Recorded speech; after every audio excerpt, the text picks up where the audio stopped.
이번 시간에는 우리 리버 메뉴를 이용한 연속 데이터 입력하는 방법에 대해서 같이 한번 살펴보도록 하겠습니다. 자, 요것도 일단은 엑셀을 통해서 먼저 보고 그리고 해당 내용 좀 볼게요. 자, 지금처럼 이렇게 엑셀이 있습니다. 자, 우리가 연속 데이터 입력하는 방법은 우리가 홈이라는 메뉴에 가게 되면 요 끝에 보게 되면 편집이라고 있거든요. 여기 편집에서 우리 채우기라는 곳에 들어가 주면 됩니다. 자, 요 채우기에 들어가게 되면 이제 계열이라고 있어요. 여기서 이제 할 거예요. 그래서 채우기의 계열을 클릭하게 되면 지금처럼 이렇게 연속 데이터 입력할 수 있게 이렇게 나타납니다. 자, 요 연속 데이터 대화 상대로 보니까 여기 처음에 이제 방향이라고 있죠. 행 방향으로 채우기 할래, 열 방향으로 채우기 할래, 그거 이제 물어보는 거고요.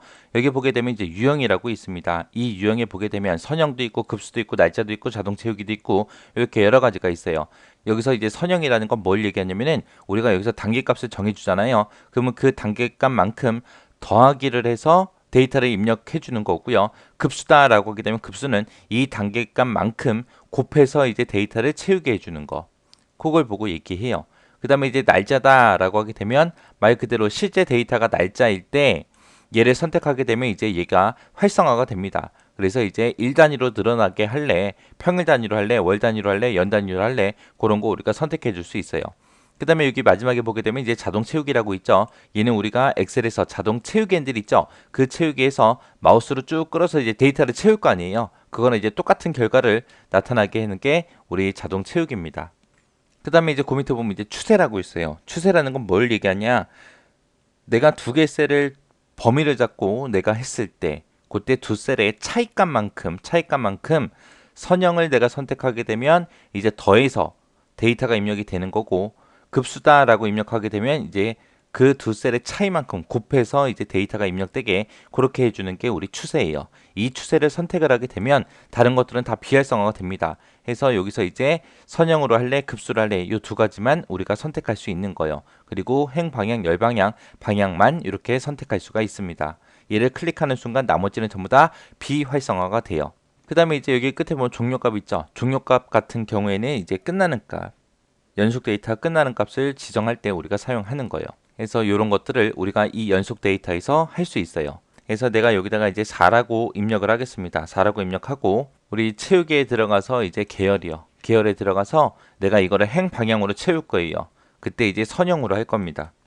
단계값은 4로 지정할 거고요. 종료되는 값은 제가 30으로 그렇게 입력을 하겠습니다. 그리고 확인이요. 확인했더니 4부터 시작해서 30이 되기 전까지 4단위로 해서 계속해서 늘어났죠. 이게 우리 선형이요. 내가 만약에 데이터에다가 여기다가 1이라고 이렇게 입력해 놓고 똑같이 들어갈게요. 채우기에 들어가서 계열에 들어가서 행 방향으로 해주세요.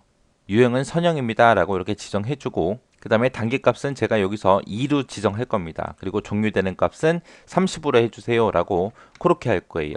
그럼 선형이다 그러면 더한다 그랬죠. 그래서 어떻게 되나 보세요. 단계값이 2예요. 2 단위로 30까지 가라. 그렇게 한 겁니다. 그리고 나서 확인이요. 확인했더니 2씩 계속해서 더해줘요. 더해주면서 1부터 시작해서 더하기 2에서 3이 나오고 더하기 2에서 5가 나오고 7이 나오고 9가 나오고 해서 이렇게 쭉쭉 가서 지금 옆에 보니까 29까지 그렇게 나온 겁니다. 자, 이게 이제 선형이다라고 그렇게 기억하시면 돼요. 그 다음에 제가 여기다가 1이라고 입력을 해주고요. 그리고 나서 이번에는 급수를 한번 해볼게요. 자, 여기서 이제 급수라는 거 선택하고요. 단계값은 5다라고 그렇게 선택을 하고 제가 종료값을 30으로 지정을 하겠습니다. 그리고 나서 행 단위로 해라. 그리고 확인이요. 확인 눌렀더니 지금처럼 이렇게요. 1부터 시작해서 급수다 그러면 이제 곱한다 그랬죠. 50 곱해라 해서 1 곱하기 5에서 5가 나왔고 5 곱하기 5에서 25가 나온 거고요. 그 다음에 제가 아까 여기서 지정할 때 종료되는 값을 30으로 지정했죠. 그러니까 25까지만 나온 거예요. 만약에 제가 여기서 얘네들을 지우고요. 똑같이 해볼게요. 계열에 들어가서 행 방향으로 급수대로 해주세요. 여기다가 단위를 제가 5라고 썼습니다. 5라고 쓰고 제가 여기다가 500이라고 쓰겠습니다. 그리고 나서 확인이요. 지금 종료값이 500이에요. 자, 500이라고 썼더니 이렇게 나온 거예요. 지금처럼 1 곱하기 5에서 5가 나왔고 5 곱하기 5에서 25가 나왔고요. 25 곱하기 5에서 125가 나옵니다. 그 다음에 그 다음 값은 이제 얼마가 나오겠어요? 여기다가 이제 곱하기 5를 해야죠. 그럼 625가 나오겠죠. 나는 종료값을 500으로 지정했기 때문에 여기까지만 보여준 거예요. 내가 종료값을 150으로 해도 여기까지만 보여주겠죠. 내가 종료값을 여기서 200이라고 지정해도 여기까지만 보여줄 겁니다. 그 다음 값이 이제 600이 넘어가니까 안 나오는 거예요. 요게 이제 급수요. 그 다음에 이제 여기다가 이제 제가 날짜 데이터 입력할게요. 4월 10일이다 라고 이제 날짜 입력을 하도록 하겠습니다. 자, 이렇게 입력해 놓고 이제 채우기에 들어가서 계열에 들어갈게요. 들어가서 이번에 날짜입니다 라고 이렇게 찍어 놓고 일 단위로 할래, 평일 단위로 할래, 월 단위로 할래, 연 단위로 할래 이제 나한테 물어보죠. 여기서 이제 그냥 일 단위로 그냥 그대로 할게요. 그대로 하고 그리고 종료되는 값을 제가 12월 25일로 입력을 하겠습니다. 그리고 나서 확인이요. 확인했더니 지금처럼 쭉쭉 표시가 됐죠. 지금 얘네들 셀 크기가 좁아서 이제 샵으로 표시된 거고 늘려보면 1일 단위로 해서 4월 10일부터 시작해서 12월 25일까지 끝까지 표시가 됩니다. 이렇게 해서 쭉쭉 가게 되면 마지막 데이터가 이제 12월 25일일 거예요. 자, 이렇게 해서 표시해 주는 게 우리 선형이요. 1 단위로 한 거. 그 다음에 똑같이 여기다가 4월 10일이라고 입력을 해 주고요. 그리고 나서 다시 채우기에 들어가서 계열에 들어가서 제가 이번에는 여기서 이제 월 단위로 한번 해보겠습니다. 월 단위로 하는데 단기 값은 그냥 1로 하고요. 종료되는 값을 12월 25일이라고 똑같이 입력을 하겠습니다. 그리고 확인 누르게 되면 지금처럼 월 단위로 이렇게 늘어나요.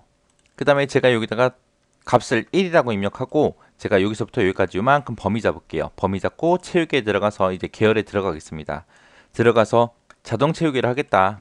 이 자동 채우기라는 거는 우리 채우기랑 똑같다 그랬어요. 채우기 핸들 한 거, 마우스로 한 거, 그거는 똑같습니다. 얘를 선택하는 순간 전부 다 나머지는 다 비활성화가 되죠. 이런 것도 다 선택 못하게 다 돼 있어요.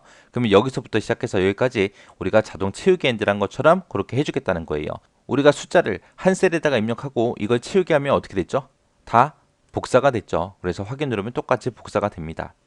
그럼 이번에도 똑같이 1이라고 입력하고요. 그 다음에 이제 3이라고 입력을 하겠습니다. 이 두 셀을 잡아놓고 이 두 셀에다가 데이터를 이렇게 입력해 놓고 여기까지 이제 범위 지정할게요. 그리고 체계에 들어가서 계열에 들어가서 이번엔 추세요. 추세라는 거를 선택했을 때는 우리가 선택할 수 있는 게 선형으로 할래, 급수로 할래 이것만 선택할 수 있어요. 그러면 이 두 개의 값의 차이가 얼마씩 차이 나요? 2씩 차이가 나죠. 그래서 선형으로 하게 되면은 이 두 개 차이만큼 더해라 그런 뜻이요. 그래서 확인 누르게 되면 13579 하고 이런 식으로 2씩 계속해서 증가가 됩니다. 자, 이번에는 1이라고 써놓고 똑같이 3이라고 쓸게요. 그리고 데이터 이만큼 범위 지정하겠습니다. 그리고 채우기에 들어가서 계열에 들어가서 제가 이번엔 추세를 하는데 급수를 한번 해볼게요. 급수다 라고 하게 되면 이제 두 개 차이값만큼 곱해라 그런 뜻이죠. 그래서 여기서 확인이요. 했더니 1 곱하기 3에서 3, 3 곱하기 3에서 9, 9 곱하기 3에서 27, 27 곱하기 3에서 81 하고 계속해서 이렇게 늘어난 거예요. 이게 이제 추세예요. 자, 이렇게 해서 우리가 리본 메뉴를 이용해서도 우리가 연속 데이터를 입력할 수 있더라라고 그렇게 기억하시면 됩니다. 자, 그럼 이제 해당 내용 좀 보자고요. 우리 연속 데이터 들어갔을 때 지금처럼 이런 대화 상자가 떴죠. 거기서 이제 1, 2, 3, 4에서 나온 거예요. 자, 여기서 이제 선형이다라고 했을 때는 단계값만큼 뭐 한다? 더해서 입력해 주더라. 여기서 얘기한 단계값이 얘 얘기하는 거죠. 얘 여기요. 단계값 4 하고 입력된 거. 그 다음에 급수다라고 하게 되면 단계값만큼 뭐 한다? 곱해서 입력해 주더라. 그 다음에 이제 날짜다라고 하게 되면 말 그대로 날짜 단위에서 이제 여기서 지정한 만큼 증가돼서 입력이 되더라. 그 다음에 자동 채우기, 자동 채우기. 여기서 이제 자동 채우기라는 건 뭘 얘기한다? 우리가 이제 마우스를 이용해서 채우기 한 거랑 똑같은 결과를 표시해 주더라. 그리고 추세라는 거는 두 개 셀에다가 데이터를 입력해 놓고 첫 번째 셀과 두 번째 셀의 차이만큼 선형이든 급수든 그런 추세로 우리가 데이터를 입력하는 게 추세예요. 그리고 뭐 단기값은 몇 단위로 해라. 그거고 종료값은 말 그대로 데이터가 끝나는 그 값을 이제 지정해 주는 거고요. 이런 것들이 이제 연속 채우기요. 이렇게 해서 이제 리본 메뉴를 이용한 연속 데이터 입력에 대해서 같이 한번 살펴봤는데 여러분들이 이거는 직접 엑셀을 켜서 저처럼 한 번씩 쭉 해보고 지나가셔요. 지나가시고 여기서 꼭 기억하셔야 되는 건 유형. 유형에 이렇게 네 가지가 있다. 각각이 뭔지 그거 기억하시고 추세도 같이 기억해 두시고 지나가시기 바랍니다.